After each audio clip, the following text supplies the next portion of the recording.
नमस्कार दोस्तों, इस दीपावली के अवसर पर बहुत बड़ी रहस्यमय जानकारी आपके सामने लेकर आए हैं। परमेश्वर कबीर साहिब जी कहते हैं, एक राम दशरथ का बेटा, एक राम घट घट में बैठा, एक राम का सकल पसारा, एक राम दुनिया से न्यारा। दोस्तों, आखिर कौन है वह सबसे बड़ा राम जिसकी भक्ति करने से हमें मोक्ष प्राप्त हो सकता है? क्या भगवान राम की भक्ति करने से हमें मोक्ष प्राप्त हो सकता है या नहीं? जानिए शास्त्रों के आधार पर। आखिर भगवान राम को किसके श्राप से राज्य छोड़कर वनवास जाना पड़ा तथा सीता जी को युद्ध करके घर लाने के बाद भी घर से निष्कासित करना पड़ा? इस रहस्यमय जानकारी के लिए देखिए पूरी वीडियो। आओ इस दिवाली कुछ नया करें। इस दिवाली पटाखों को ना कहें। इस दिवाली जुआ सट्टे को ना कहें। हर बुराई से दूर रहें और कुछ नया करें। इस दिवाली हम आपके लिए कुछ नया बताने जा रहे हैं जिससे आपका जीवन ही बदल जाएगा। तो सबसे पहले ये जानते हैं कि दिवाली मनाते क्यों हैं। त्रेता युग में श्री रामचंद्र जी के वनवास से अयोध्या लौटने की खुशी में दिवाली मनाई जाती है। लेकिन क्या आपको पता है, दिवाली सिर्फ 2 वर्ष ही अयोध्या में मनाई गई, क्योंकि 2 वर्ष पश्चात सीता जी को श्री राम ने घर से निकाल दिया था। उस समय वह गर्भवती थी। इस फैसले से अयोध्या गमलीन हो गया था। अयोध्या वासियों ने 2 वर्षों तक दीपावली और दशहरा मनाया था। उसके पश्चात बंद कर दिया था कि जिस देवी के लिए रावण मारा गया, आज वह फिर से कितने रावणों का कष्ट झेलेगी। दिवाली खुशी का प्रतीक है। जब राजा और रानी अलग अलग हो गए तो न दिवाली राजा को अच्छी लगे और न प्रजा को।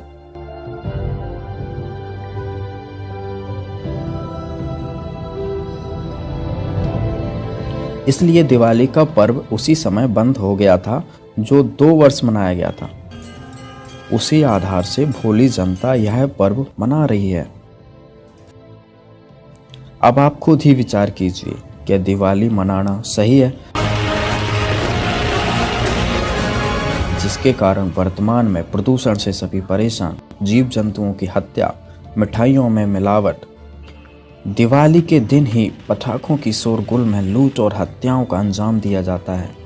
इन सभी मुसीबतों से, इन सभी परेशानियों से बचने के लिए हम आपके लिए लाए हैं जीने की राह, जिससे आपका जीवन खुशियों में बदल जाएगा। हर दिन खुशी की दिवाली मनाई जाएगी। परमात्मा को पाना बहुत आसान है, सतलोक में जाना बहुत आसान है, लेकिन काल भगवान ने जो हमारे ऊपर ये अननेसेसरी बोझ लाद रखा है, जैसे 56 प्रकार की पूजाएं, नाना प्रकार की रीति रिवाजें जिनका कोई औचित्य नहीं, हम बेमतलब अपना समय व्यर्थ करते थे। जैसे होली मनाते हैं, दिवाली मनाते हैं, अब इसमें के फंड शुरू कर दिया, बम भटकावेंगे।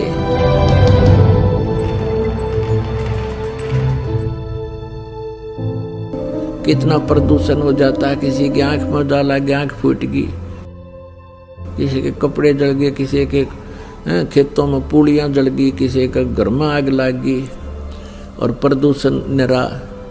और सारी रात बड़ा कोई मरीज है, बीमार है, उसने वो परेशानी रहे। ये कोई खुशी का तरीका है? और फिर उद्देश्य क्या? बिला इस दिन भगवान श्री राम सीता ने लेकर आया था, दिवाली वाले दिन वापस आया था, और वह गई भी तो थी कड्डी उसने 2 साल बाद से। फिर वो क्यों ना मनाया जिस दिन वह माँ दुखी रही, सारी उम्र तंग पाई? इस एक दिन के दिवाली वाले दिन ने के दे दिया सीता जी को। आजीवन भटकती रही, एक जंगल में टाइम पास किया, 2 बच्चों को लेकर के रहती थी। तो ये काल ने हमें ऐसा बना रखा है कि हम या तो भक्ति करें, नहीं करें तो ड्रामा सा करें, बस फिर इनको डाल दे इसमें 84 लाख योनियों। सीता जी के को रावण की कैद से छुड़वाने के लिए भगवान ने कितना प्रयत्न किया, श्री राम ने, और करोड़ों व्यक्तियों की हत्या होगी सीता जी को रावण की कैद से छुटवाने के लिए। दिवाली किस उपलक्ष्य में मनाई जाती है कि श्री राम जी अयोध्या लौटे थे सीता जी को संग लेकर के।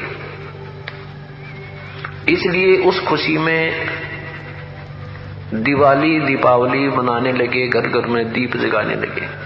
और कुछ ही दिनों के बाद सीता जी को स्वयं ही निकाल दिया घर से। उसका दुख कभी नहीं मनाया हमने। कहने का भाव ये है कि जो दिवाली मनाने का तरीका हमने अपना लिया ये बिल्कुल गलत है। दीपावली के दिन भगवान की कथा करनी चाहिए, ये बकवाद नहीं करनी चाहिए जो हम कर रहे थे। और सीता जी के वियोग का हमें दुख होना चाहिए। सारा जीवन बेचारी ने कहा ऋषियों के आश्रमों में भूखे प्यासे बिताया, पति कहाँ, पत्नी कहाँ, बच्चे कहाँ। तो ये कोई मर्यादा भी हम नहीं मानते और इन भगवानों के हम आचरण भी नहीं कर सकते, इनकी लीलाओं के भी आचरण हम नहीं कर सकते। कहने का भाव यह है कि ये जो परमात्मा था उसकी तो हमें जानकारी हुई नहीं, और जो भगवान नहीं थे उनको हमने प्रभु मान लिया। हम रोज दिवाली मनाते हैं, भगवान के गुण गावा, उनकी चर्चा करें, उनको याद करें, और रोज दिवाली मनावा, सुबह शाम याद करें भगवानों को। हम 364 दिन बांटना देखा दिवाली मनाने की, इसकी खुशी मनावें, सीता जी के आने की खुशी और विछुड़न का गुम कति नहीं। ये कैसे हो सकता है? तो यहाँ तो एक थोड़े से दिन तो खुशी तरह ही, वह 10 महीने, 2 महीने, 6 महीने, 1 वर्ष, और दुख रहा वो सारी उम्र बेचारी को। पुण्यात्मा, एक परमात्मा को छोड़कर, पूर्ण ब्रह्म को छोड़कर अन्य किसी भी देवी देवता की या किसी हम प्रभु की, ब्रह्म की साधना करते हैं, वो मोक्षदायक नहीं है। वो आपको जन्म मृत्यु के इस दीर्घ रोग से नहीं छुड़वा सकती। और जो हमारे प्रारब्ध के जो पाप कर्म हैं उनको भी पूर्ण परमात्मा ही नाश कर सकता है। नहीं तो आप जी के पास इतिहास है हमारे भगवानों का जिनको हम परमात्मा माना करते थे, जैसे श्री विष्णु जी, उनके अवतार श्री रामचंद्र जी, श्री कृष्ण जी। सत्संग में आपको बताया था कि वो भी अपने प्रारब्ध के कर्मों को समाप्त नहीं कर सके, उनको भोग कर ही समाप्त किया। भगवान श्री रामचंद्र जी पर जाता था कि ये सर्वेश्वर हैं, महेश्वर हैं, सर्वशक्तिमान हैं, सब दुखों का निवारण कर देते हैं। यानी विष्णु भगवान कहो, चाहे श्री रामचंद्र जी कहो या श्री कृष्ण जी कहो। तो हम ये सोचा करते थे कि ये भगवान हमारे दुखों का निवारण करते हैं, ये समर्थ शक्ति है। अब हमने राम की परिभाषा समझनी पड़ेगी, प्रभु की परिभाषा समझनी पड़ेगी, और हमने उन राम में से सिलेक्ट करना पड़ेगा कौन से राम की शरण में जाना है। अब जैसे ये श्रद्धालु कहते हैं, कोई प्रश्न करता है आचार्यों से, गुरुओं से, मंडलेश्वरों से कि क्या श्री कृष्ण अर्थात श्री विष्णु जी हमारे पापों का नाश कर सकते हैं? क्या वे जो श्राप दे दिया जाता है एक दूसरे को 3 ताप के अंतर्गत, क्या हमारे उन 3 तापों का वो नाश कर सकते हैं? तो कहते हैं कि हाँ, भगवान श्री कृष्ण अर्थात विष्णु जी हमारे सब पापों का नाश कर देते हैं। और प्रमाण के लिए कहते हैं, गीता जी अध्याय नंबर 18 के श्लोक नंबर 66 को बोलते हैं कि सर्वधर्मान परित्यज माम एकम शरणम व्रज अहम तवा सर्व पापे भव मोक्षामि मा शुच। पहले तो उनको ये पता नहीं कि गीता जी का ज्ञान श्री कृष्ण नहीं, श्री कृष्ण में प्रवेश करके ये ब्रह्म बोल रहा है, सरपुरुष बोलता है। और व्रज का माने आना नहीं होता, जाना होता है। अब गीता ज्ञान दाता सरपुरुष है, ये ब्रह्म है, और ये परम अक्षर ब्रह्म की शरण में जाने को कहता एकम। एकम माने जिसके बराबर दूसरा ना हो, अद्वितीय। उसकी शरण में जा, उसकी शरण में जाने से फिर तू मेरे सतर की जो पूजाएं हैं मुझे छोड़ दे, ये ब्रह्म कहता है। फिर मैं तुझे यहाँ कुत्ते गधे सूअर यानी कष्ट नहीं दूंगा, मैं अपना कर्जा चुका लूंगा। तो यहाँ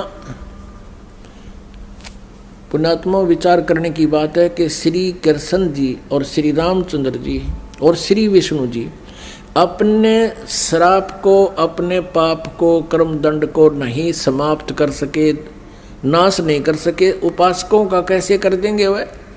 जैसे श्री विष्णु जी को श्राप दिया था नारद जी ने, और ये श्राप दिया था कि नारद जी के मन में विवाह कराने की प्रेरणा होगी, और उसने देखा कि राजा की लड़की का स्वयंवर था, और उसमें लड़कियां अपनी मर्जी का पति अपनी इच्छा से सिलेक्ट करती थी, और राजा लोग बैठ जाते थे वहाँ सामने आके।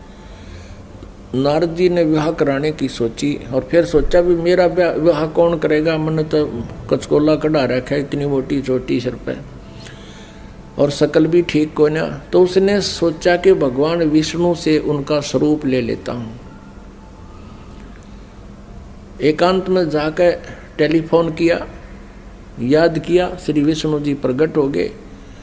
नारद जी ने कहा भगवान मैंने विवाह करवाना है और आप मना मत करियो, आज पहली बार आपसे कोई वस्तु मांग रहा हूँ, मुझे आप हरि रूप चाहिए, मुझे हरि रूप चाहिए, अर्थात आपका सुंदर स्वरूप मुझे दे दे। श्री विष्णु जी ने कह दिया तथास्तु। अब उसका बंदर का मुंह लग गया, बंदर का, हरि माने बंदर भी होता है। अब उसने सोचा नारद जी ने कि आज तेरे सुंदर कोई नहीं सभा में, और जाकर बैठ गया कुर्सी पर जच के। अब वह लड़की आई वरमाला लेकर, सामने देखा बालू बैठा। अब वह एक कदम पीछे से होकर आगे चली गई। नारद जी ने सोचा शायद लड़की की दृष्टि नहीं पड़ी मेरे ऊपर है। वहाँ से उठकर एक और खाली चेयर थी दूसरे लोग, वहाँ जा बैठा। जो वहाँ से भी लड़की आगे निकल गई। नारद जी कहने लगे भाई यह अंधी है क्या? और दूसरे तो बोला, साथी ने उसको यो दिखा दिया दर्पण, अगर देख अपनी शक्ल तो देख ले, हमने डर लगे तेरे थे। तब उसने देखा जब दर्पण यानी अपनी शक्ल देखी, उसने बिना गिनती की गाली दे दी विष्णु भगवान को नारद जी ने। और उसी समय विष्णु जी आ गए और विष्णु जी के गले में वरमाला उस लड़की ने डाल दी। तब नारद जी ने विष्णु जी से कहा कि तू सचमुच धोखेबाज है, जैसे आज मैं एक औरत के वियोग में रो रहा हूँ, एक जीवन तू सारा अपनी पत्नी के वियोग में रोएगा, तुम्हारा कभी मिलन नहीं हो पाओगा। उसी श्रापवश श्री विष्णु जी श्री रामचंद्र रूप में अयोध्या के राजा दशरथ के घर जन्मे। युवा होते ही विवाह हुआ सीता जी के साथ, विवाह होते ही वनवास हुआ। वनवास में तुरंत ही कुछ ही वर्षों के बाद सीता जी का अपहरण हुआ और रावण के साथ युद्ध हुआ। युद्ध के बाद घर ले आए सीता जी को, और एक धोबी के व्यंग से सीता जी को घर से निकाल दिया। आजीवन श्री राम और सीता जी का मिलन नहीं हुआ। पुण्यात्माओं, भले ही श्री रामचंद्र जी अयोध्या का राज करते थे, लेकिन जिस व्यक्ति का परिवार कहीं हो, उसकी पत्नी कहीं, बच्चे कहीं और वो कहीं, वो सपने में भी सुखी नहीं हो सकता। और अंत समय में जब उसने पता चला कि मेरे पुत्र लव और कुश यहाँ पर हैं, उन्होंने भी उससे नफरत होगी और उनसे बात करना पसंद नहीं किया, और सीता जी भी पृथ्वी के अंदर समा गई, उसके दर्शन तक नहीं किए।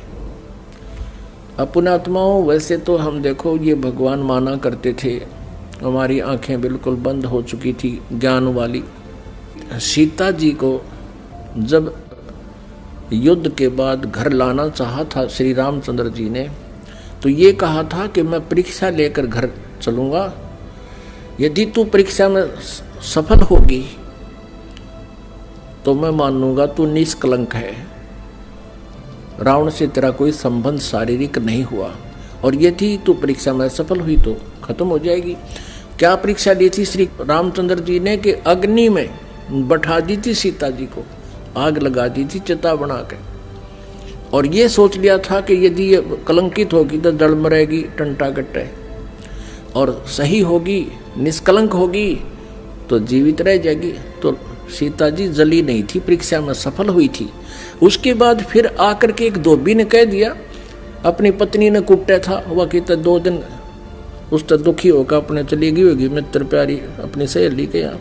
और जब वो वापस आई तो उसने रात ने कुटा था और ये कह रहा था कि मैं ये दशरथ का बेटा रामचंद्र नहीं हूँ जो 12 वर्ष रावण के पास रही और फिर उसको अपने घर पे रखे बैठा है।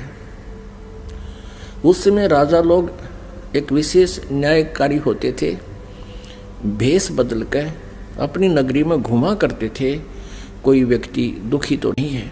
तो रामचंद्र जी ने कान ला कर सुना तेरा जिक्र कैसे हो रहा है।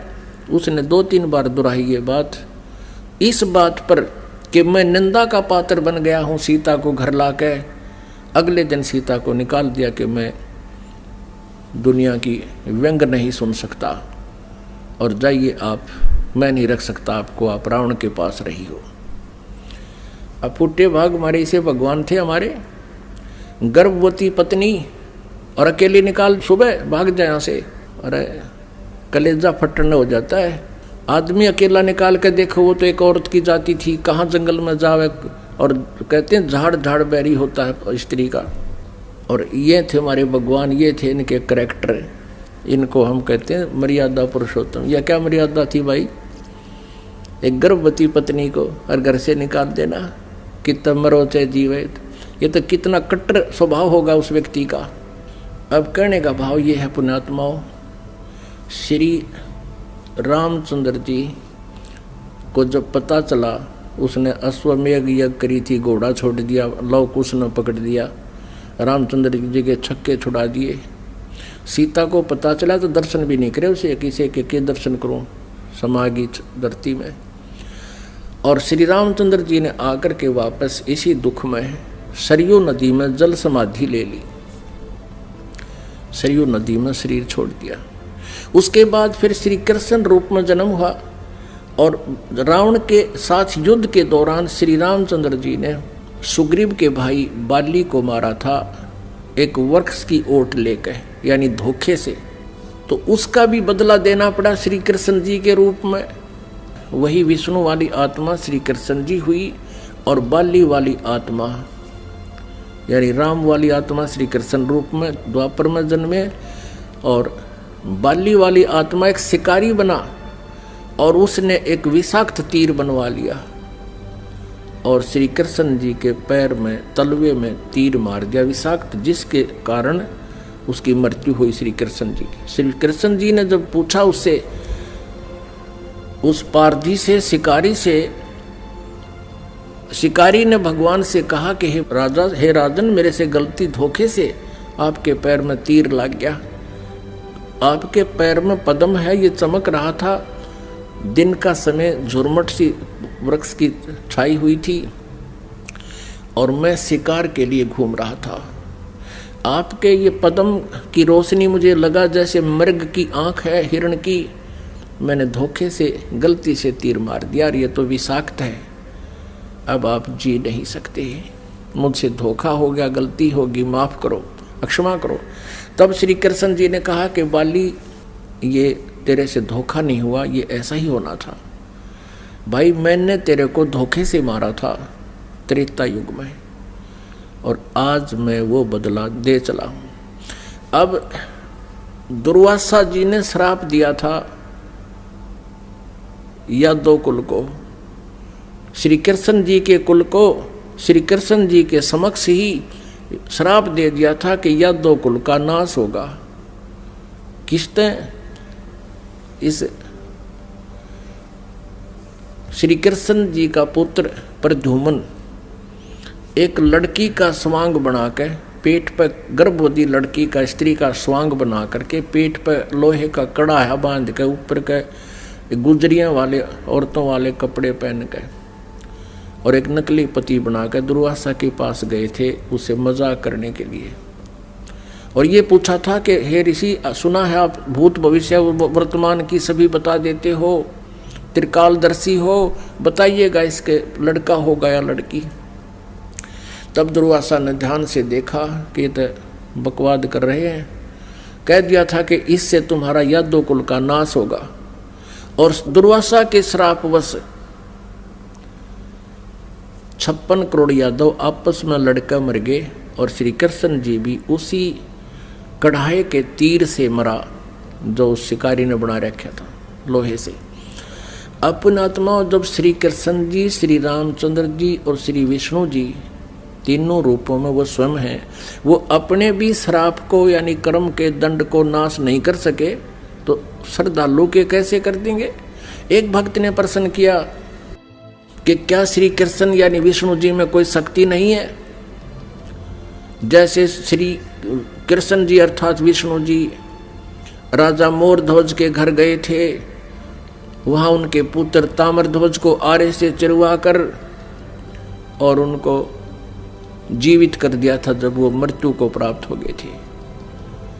पुण्यात्माओं, कबीर परमेश्वर जी ने फिर ये इसका उत्तर दे रखा है, क्योंकि श्री आदरणीय धर्मदास साहब जी ने भगवान से ये प्रश्न किया था कबीर जी से कि हे भगवान, हमने सुना है श्री कृष्ण जी ने मोरध्वज राजा के पुत्र को आरे से चरवा कर वो मृत्यु को प्राप्त हो गया था, उसको जीवित कर दिया था, और आप कहते हो कि ये समर्थ नहीं है, ये कोई परिवर्तन नहीं कर सकते। भगवान, ये क्या छोटी बात है? तब परमात्मा कबीर परमेश्वर जी ने कहा था कि धर्मदास, जब महाभारत के युद्ध में और अभिमन्यु की मृत्यु हो गई थी, जो सुभद्रा पुत्र थे, और सुभद्रा श्री कृष्ण जी की सगी बहन थी, श्री कृष्ण जी अभिमन्यु को जीवित नहीं कर सके, वहीं पर वे विद्यमान थे। अब धर्मदास साहब ने पूछा कि हे भगवान, कारण क्या था? तब परमेश्वर कबीर जी ने कहा कि ये भगवान आपकी आयु और श्वास को घटा बढ़ा नहीं सकते। अभिमन्यु की आयु इतनी थी, उसके प्रारब्ध में ये परिवर्तन नहीं कर सकते। सुभद्रा रोए थी, भगवान श्री कृष्ण रोए थे अपनी बहन के दुख में, पांचों पांडव रोए थे और उनका कुल नाश हुआ था। तो वहां थी समर्थता दिखाने का समय, वहां था, उसको जीवित कर देते। और वहां क्यों जीवित कर दिया ताम्रध्वज को? क्योंकि उसकी आयु शेष थी, उसके श्वास शेष थे। इतनी क्षमता इनमें है कि इन टूटे फूटे शरीर को ये ठीक कर सकते हैं, लेकिन श्वास नहीं बढ़ा सकते, कर्म दंड को ये समाप्त नहीं कर सकते। तो परमात्मा ने कहा, तुम कौन राम का जब तेजापम, तात कटे न ये तीनों तापम। तुम किस राम का भजन करते हो जिस कारण से आपकी साधना से, आपके द्वारा बताए गए इस मंत्रों से आपके अनुयायियों को लाभ नहीं हो रहा। आप उन भगवानों की भक्ति कर रहे हो जो आपकी किस्मत में लिखे हुए उन पापों का वो नाश नहीं कर सकते। और वेद बताते हैं परमात्मा घोर पाप भी नाश कर दे। तो इससे सिद्ध है आपको वो परमात्मा मिला नहीं है जिसकी तरफ वेद संकेत करते हैं। इति सिद्ध। वो परमात्मा कौन है? यजुर्वेद अध्याय नंबर 5 के और श्लोक नंबर 32 में कहा है, उसी कसी माने वो पूर्ण शांतिदायक है। गीता अध्याय नंबर 18 के श्लोक नंबर 62 में गीता ज्ञानदाता कहता है कि अर्जुन, तू सर्वभाव से उस परमेश्वर की शरण में जा, उसकी कृपा से तू परम शांति को और सनातन परम धाम को यानी शाश्वत स्थान को, अविनाशी स्थान को, सत्यलोक को प्राप्त होगा, परम शांति को प्राप्त होगा। अब वेद क्या बताते हैं? यजुर्वेद अध्याय नंबर 5 श्लोक नंबर 32 में कहा है, उसी कसी यानी जो पूर्ण शांतिदायक है। कबीर असी, वो कबीर है, वो कबीर परमात्मा है। वेदों में उसको कबीर देव कहते हैं, हम उसको कबीर साहब कहते हैं, और कुरान शरीफ में उसको अल्लाहू अकबर कहा है। वो कबीर असी, बमभारी असी, वो कबीर परमात्मा है जो बमभारी माने बंधनों का, अरी माने शत्रु, जो बंधनों का शत्रु है। अंगारी असी जो पाप नाशक है, पापों का शत्रु। अग माने पाप, अरि माने शत्रु, जो पापों का शत्रु है, जो पाप नाशक है। और बम्भारी जो कर्म बंधनों, जो हमारे, क्योंकि हम संस्कार से यहाँ फंसे हैं, हमारे संस्कार यहाँ पर हैं, तभी हम उन संस्कारों से जन्म मृत्यु में लगे हुए हैं। कभी किसी से हमारा संयोग है, किसी के हम पुत्र बन गए, किसी की पुत्री बन गए, किसी के पति बने, किसी की पत्नी बने। तो ये संस्कार हमारे जो हैं, इनके कारण हम बंद में हैं। और ये काल की बंद है, कैद है, बंदी ग्रह है। तो फिर परमात्मा खुद बताते हैं कि बंदी छोड़ हमारा नामम, अदर अमर है अस्थिर ठामम। अमर करूं सतलोक पठाऊं, ताते बंदी छोड़ कहाऊं। अमर करूं, तुम्हें यह सदा के लिए सुखी कर दूंगा, जन्म मृत्यु से रहित कर दूंगा, तुम्हारे सब पापों का नाश करूंगा, सब संस्कार और बंधन यहां से समाप्त कर दूंगा, इसलिए मैं बंदी छोड़ कहलाता हूं। अनंत कोट ब्रह्मांड में बंदी छोड़ कहाँ आए, सो तो एक कबीर हैं जो जननी जने नमाए। आदरणीय गरीबदास साहिब जी गांव छुरानी जिला झज्जर वाले, हरियाणा वाले को परमात्मा मिले थे। 10 वर्ष की आयु थी तब उनकी। किसान के घर जन्म था, जाट जाति में, खेतों में अपना पशु चरा रहे थे, गौवें चरा रहे थे। वहां परमात्मा आए सतलोक से, जैसा उनके नियम में है, अच्छी आत्माओं को मिलते हैं, उनको अपने ज्ञान से परिचित कराते हैं, सतलोक ले जाते हैं। तब उनको सचमुच वो एकदम दृश्य सारे सत्य महसूस हुए और परमात्मा ने उनके अंतःकरण में वो यथार्थ ज्ञान योग उनका खोल के और वो फीड कर दिया था, यथार्थ ज्ञान उनके अंदर भर दिया था। परमात्मा के ज्ञान से, परमात्मा के से प्राप्त दिव्य दृष्टि से गरीबदास साहिब जी ने फिर बताया, अनंत कोटि ब्रह्मांड का एक रति नहीं भारे, सतगुरु पुरुष कबीर हैं ये कुल के सिरजनहार। यानी हमारे सदग्रंथ बताते हैं कबीर इज गॉड, आंखों देखा वो महापुरुष बताते हैं Kabir is God. Who Kabir, वो कौन कबीर? अनंत कोट ब्रह्मांड का एक रति नहीं भारे, सतगुरु पुरुष कबीर हैं ये कुल के सिरजनहारे। हम सुल्तानी नानक तारे दादू को उपदेश दिया, जात जुलाहा भेद न पाया वो काशी माहे कबीर हुआ। अब स्पष्ट भी कर दिया कि हु कबीर, जो काशी में जाति जुलाहा धानक रूप में रहा करते थे, वो है वो भगवान सिरजनार। गरीबदास साहिब जी कह रहे हैं कि मुझे और इब्राहिम सुल्तान अधम एक मुसलमान राजा था इराक देश का, उसको और आदरणीय दादू साहिब जी को, आदरणीय नानक साहिब जी को हम सुल्तानी नानक तारे और दादू को उपदेश दिया, जात चुलाहा भेद नहीं पाया वो काशी माहे कबीर हुआ। अब स्पष्ट कर रहे हैं गरीबदास साहिब जी के मुझे पार किया, दादू साहिब जी को पार किया, नानक जी को पार किया। अब दादू साहिब जी को परमात्मा ऐसे ही मिले थे जैसे गरीबदास साहिब जी को मिले थे। उन्होंने कहा था, जिन मुझको निज नाम दिया सोए सतगुरु हमार, दादू दूसरा कोई नहीं ये कबीर सिरजनहार।